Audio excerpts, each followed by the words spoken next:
la Fédération nationale des boulangers du Sénégal a toujours été un partenaire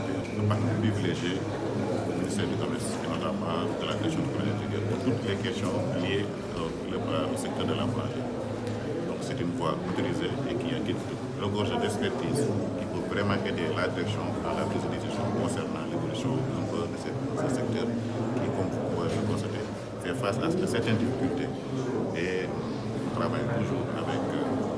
parfaite intelligence avec M. Gueye et sa fédération pour toujours trouver des solutions qui doivent permettre aux Sénégalais de pouvoir disposer des pains à un prix acceptable.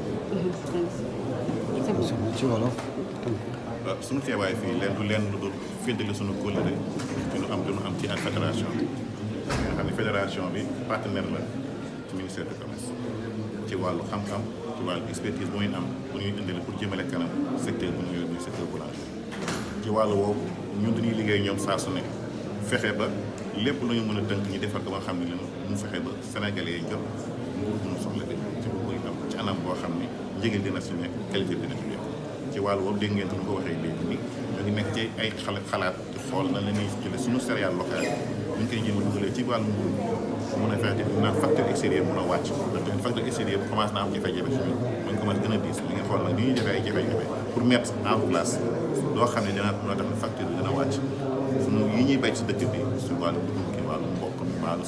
bébendaay ba yëpp dugal ko ci mburu mi ba nga xam ne tamit lu ñuy war a utiliser ci palier bi mën a wàcc mun a tax dëkk ñu gën a am résilient par rapport ak marché extérieur bi